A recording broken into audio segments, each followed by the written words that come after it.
Hello folks, and welcome ladies and gents. I am the Bibliotech Nerd. Normally, this is the show where we review comic books and graphic novels.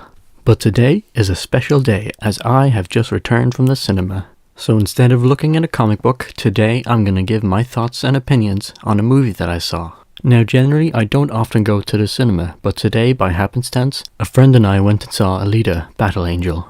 I thought that it would be a good idea to give this movie a review and potentially open up the possibility for future film reviews that kind of fit the general theme of the channel. But for now, let's just look at this film at hand. I'm going to use the short summary that 20th Century Fox has made for the film. From visionary filmmakers James Cameron and Robert Rodriguez comes Alita Battle Angel. When Alita, Rosa Salazar, awakens with no memory of who she is in a future world she does not recognize, she is taken in by Ido, Christopher Waltz, a compassionate doctor who realizes that somewhere in this abandoned cyborg shell is the heart and soul of a young woman with an extraordinary past. As Alita learns to navigate her new life on the treacherous streets of Iron City, Ido tries to shield her from her mysterious history, while her street-smart new friend Hugo, Keen Johnson, offers instead to help trigger her memories. But it is only when the deadly and corrupt forces that run the city come after Alita that she discovers a clue to her past. She has unique fighting abilities that those in power will stop at nothing to control. If she can stay out of their grasp, she could be the key to saving her friends, her family, and the world she's grown to love. Now, with that little short intro, let's get into the review. I genuinely enjoyed this movie more than I thought I would when I was walking in. So first and foremost, the visuals for the movie were actually spectacular, and the CGI was pretty well done. When the film started, we thought that it was going to be some sort of post-apocalyptic type of deal, but we were quite surprised when it was so vibrant and bright, and I think that definitely helped with the CGI. I also think it helped with the general feel of the movie and how the audience invested into the film.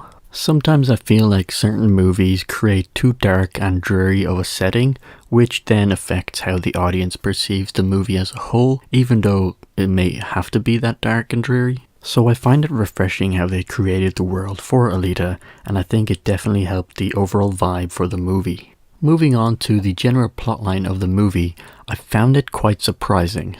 If we look at superhero movies in general, we normally see some sort of great catastrophe or a disaster that is kind of like enlisted to create the plotline. But in Alita, even though it is a sci-fi movie, we have a more grounded plotline. We have a villain who either wants to control or destroy Alita because she is a threat to him.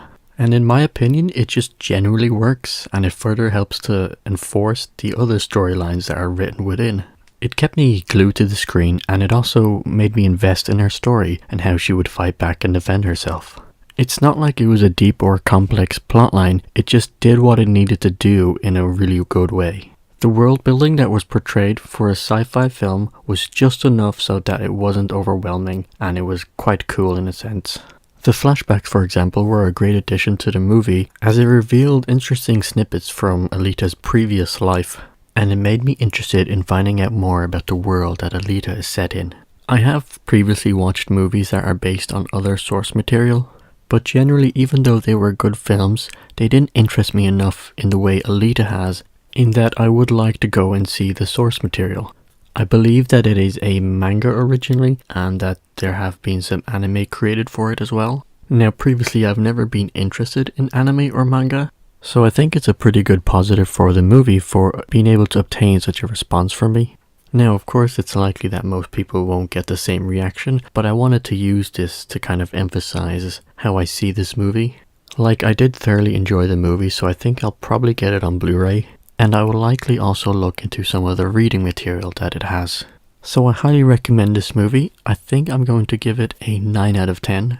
I hope you enjoyed this short film review, something different from the normal comic book and / graphic novel reviews that I do. Let me know what you think about the video and the review in general.